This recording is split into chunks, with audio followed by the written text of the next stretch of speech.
What is going on, all my beautiful sharks, shark cats? This is Crazyshark 8000 here, bringing you episode 4 of Death Battle Ideas.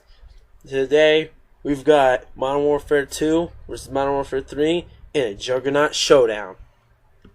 Now, this episode is going to be a little complicated because both of these ultimate badasses used mainly LMGs and a side pistol, depending on what we're talking about here. So anyway, let's get into the weapons detail, and I will be giving edges this episode. Let's begin. Alright, the first weapons we've got here in these Juggernaut showdown is the Mw2 Jugs M240 light machine gun and the Mw3 Jugs M60E4 light machine gun. Conveniently, the M240 has basically replaced the M60 in Modern Warfare. I'm not talking about the game. Alright, let's talk about the M240 stats first. The M240 fires 7.62 by 51mm NATO rounds at a rate of 750 to 950 RPM, rounds per minute.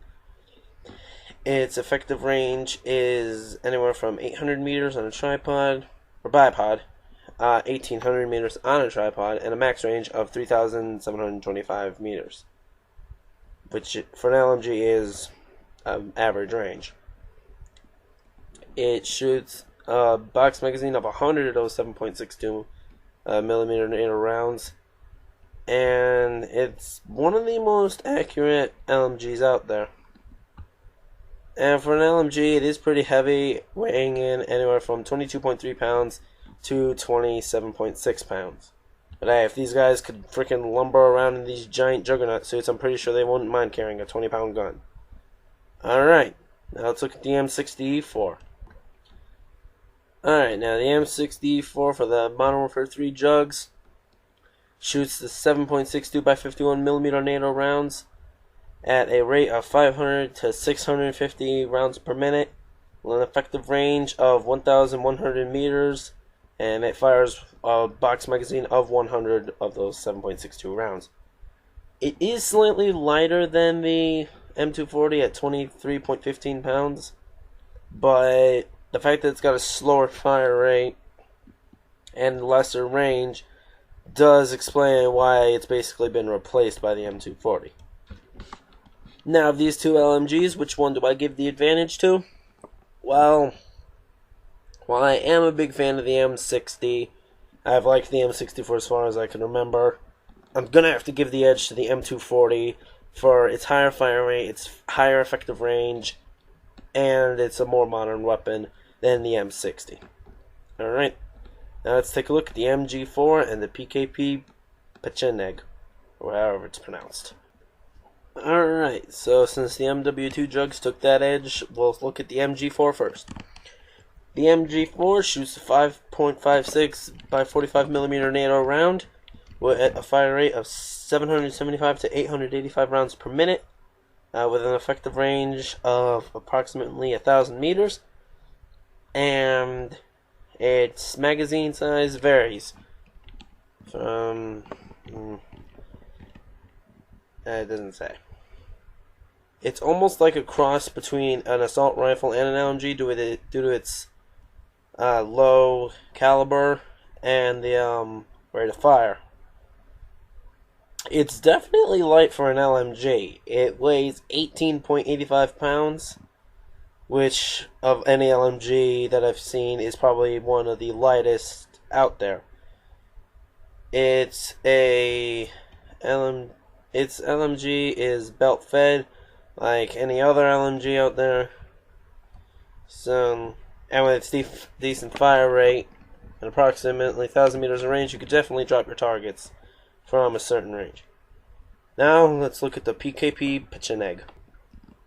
Alright, the Pkp Pecheneg fires the 7.62 by 55mm R round, whatever that is, at a rate of 600 to 800 RPM with a max range of 1,500 meters, and its fed system, its detachable box belt fed system, shoots 100, 200, or even 250 of those 7.62 rounds.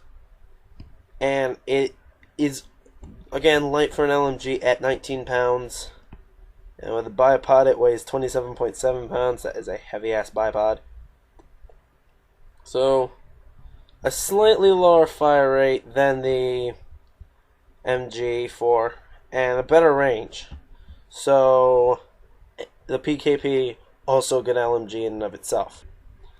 Now of these two LMGs, which one am I giving the edge to?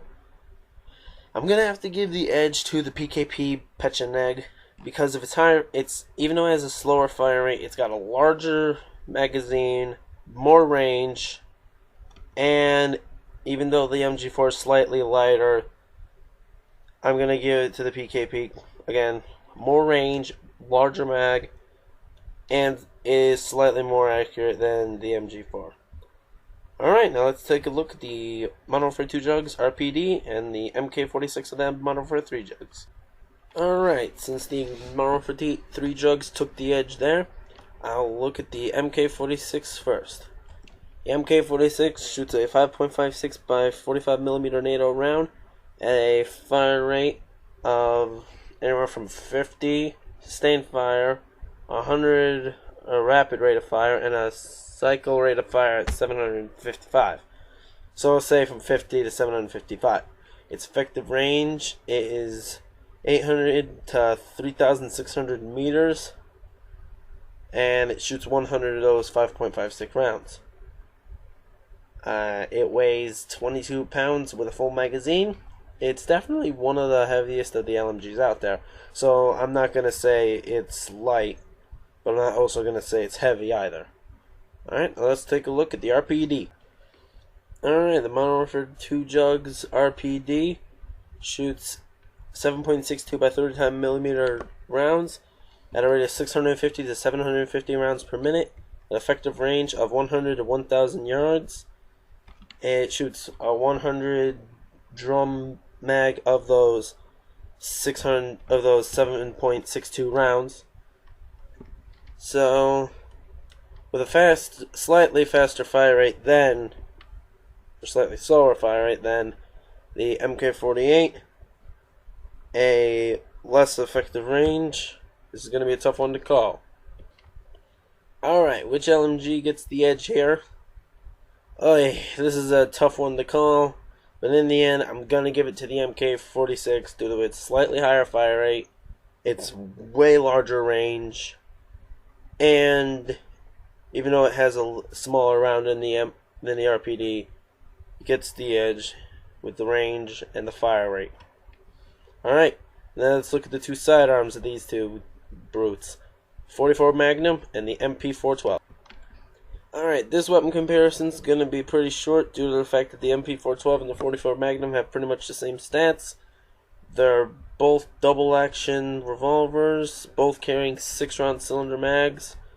The only real difference in them is their barrel lengths from 4 to 6 feet, and they're at 7.5 feet. Really, I don't know how to call this one. So, with their stats so similar, I'm just going to call this one dead even right off the bat. Alright. So when it comes to the revolvers, these two brutes are even for once. Alright, now it comes down for you guys to decide. In the comments below, comment Mw2 if you want if you think the Mw2 jugs will win. If you want the Mw3 jugs to win, just type in Mw3. This has been episode 4 of the Juggernaut Showdown of Death Battle Ideas. Stay tuned for next episode, where we have an episode of Treyarch versus Infinity Ward. Until then, see you guys next time. Adios.